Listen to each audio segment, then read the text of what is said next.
Olá pessoal, tudo bem? Eu sou Wilson Rodrigues, aqui do Jefa Sorocaba. Estamos aqui para mais um programa Evangelho no Jeff.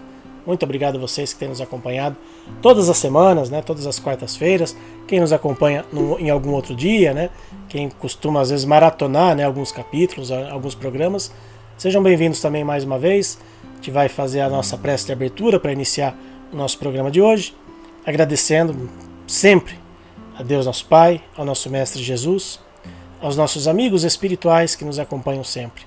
E mais uma vez se encontram aqui presentes, abençoando e iluminando o nosso programa, abençoando e iluminando cada um dos irmãos que estão nos assistindo, estão em seus lares, onde quer que estejam, para que sejam também abençoados e contemplados com essas bênçãos divinas, com esse amparo tão necessário para o nosso dia a dia.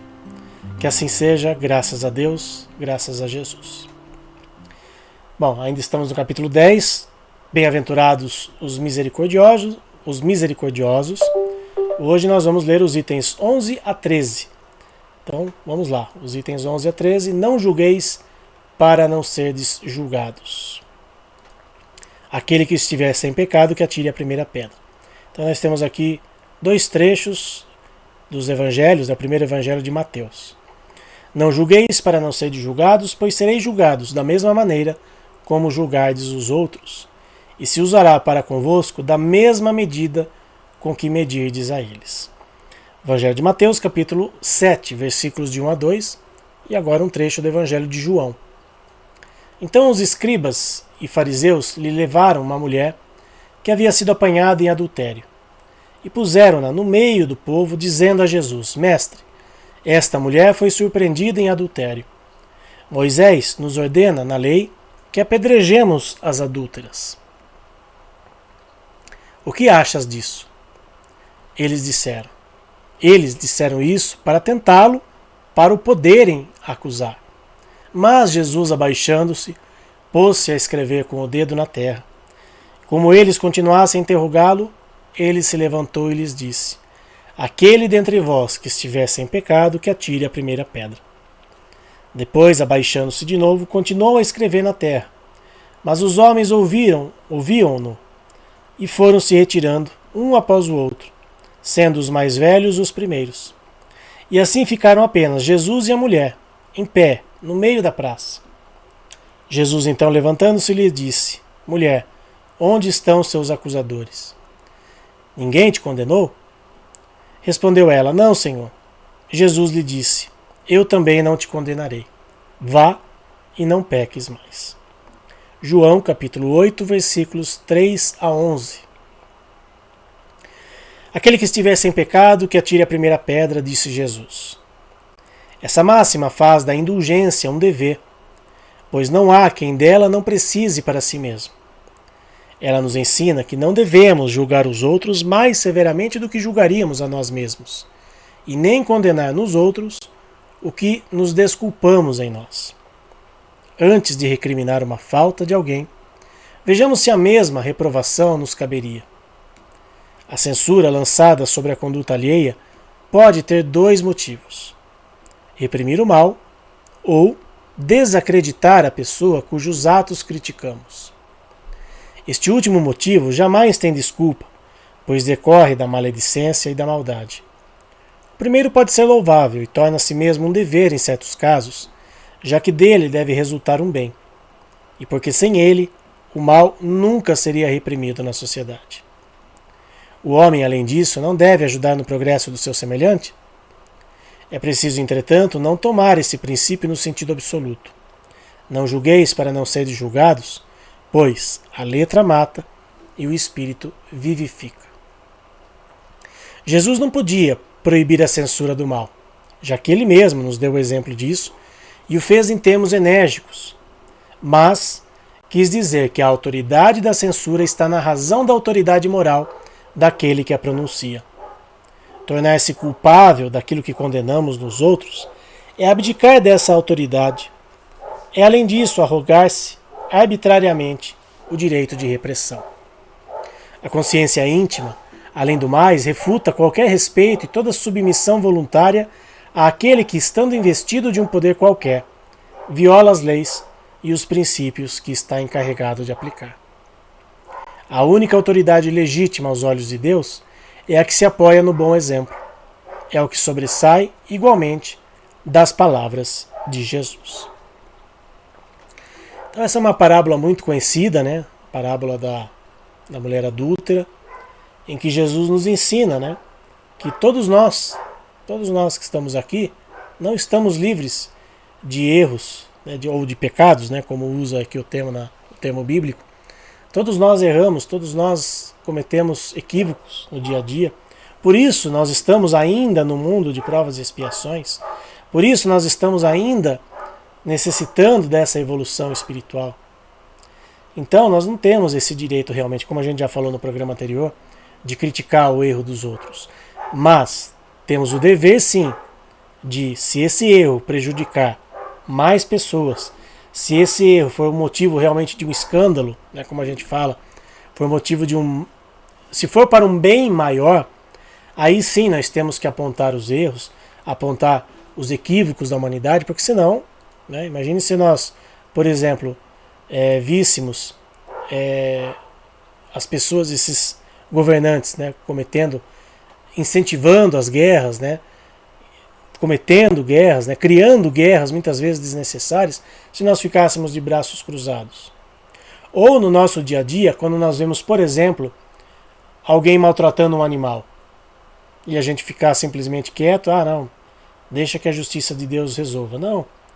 Se nós pudermos fazer algo, se nós pudermos impedir, é o nosso dever, sim, denunciar aquele que está cometendo aquele mal, para que outros animais não sofram também. Uma violência doméstica, muitas vezes, mulheres hoje em dia sendo barbaramente assassinadas ou agredidas por seus companheiros. Se a gente fica quieto, isso vai continuar acontecendo e nada vai mudar. Então é nosso dever. Uma criança, se for também maltratada, se for abandonada, enfim, tem inúmeros exemplos hoje na sociedade de como a gente pode ser uma pessoa, um cidadão de bem, apontando o mal alheio no sentido de ajudar a coletividade. Agora, se a gente vê, um exemplo, se a gente vê um colega de trabalho, um vizinho, um parente fazendo alguma coisa errada e simplesmente a gente vai e fala para todo mundo, olha, fulano está fazendo tal coisa errada, se isso só está prejudicando a ele mesmo, o que vai trazer de benefício? Não seria melhor, não seria mais prudente, não seria mais caridoso chegarmos para a pessoa e aí sim, diante dessa pessoa, falar, olha, você está fazendo algo de errado, é melhor você mudar as suas atitudes para você não se prejudicar. E aí entra o papel, por exemplo, das casas espíritas em estender a mão àquele que precisa de ajuda, àquele que eventualmente tenha cometido algum erro, que tenha cometido algum deslize, que se arrependeu do seu erro, que se arrependeu da sua atitude e quer mudar. Porque todos nós somos passíveis de mudança, todos nós temos o direito de buscar uma segunda chance. Porque Deus nos dá uma segunda chance sempre. É claro que às vezes é difícil a gente conseguir aplicar isso se, por exemplo, aquele erro, se aquilo que foi feito de errado nos atingir diretamente.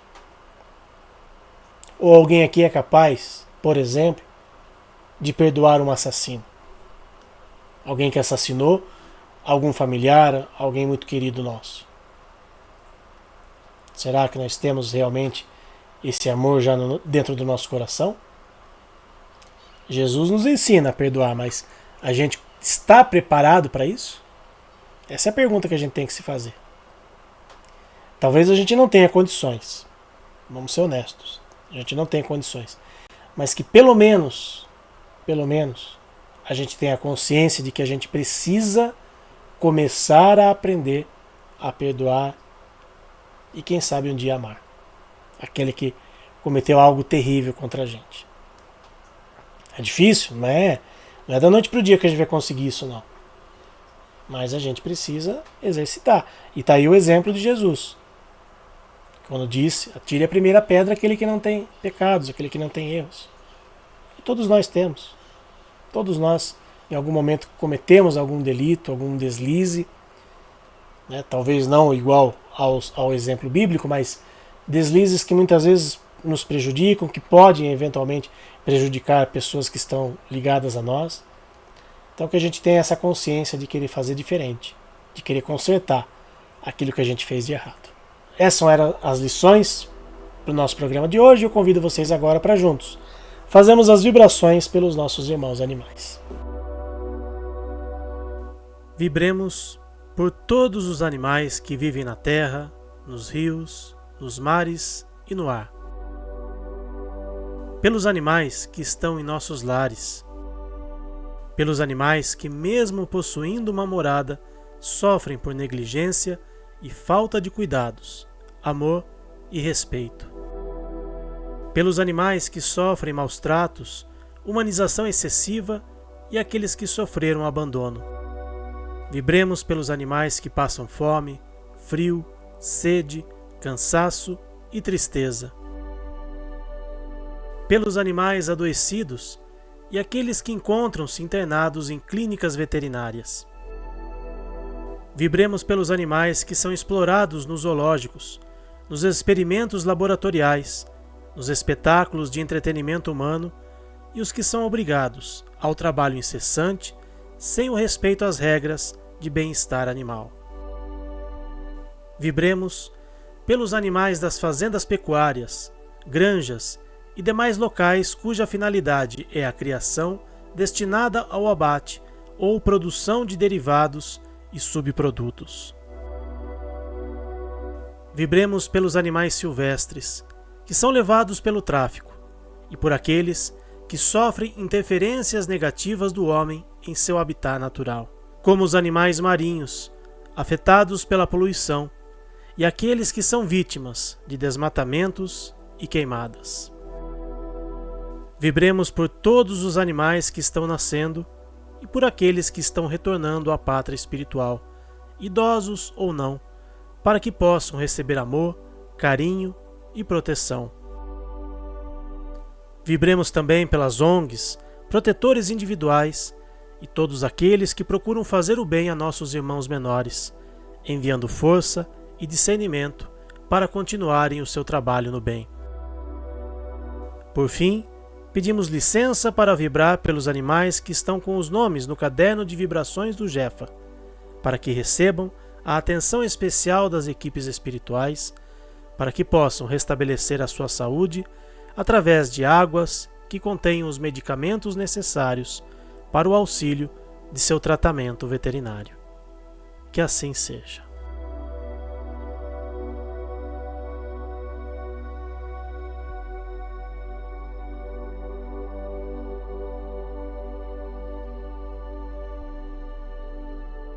Obrigado a todos que estiveram conosco em mais este programa. Semana que vem estaremos de volta. Tchau, pessoal.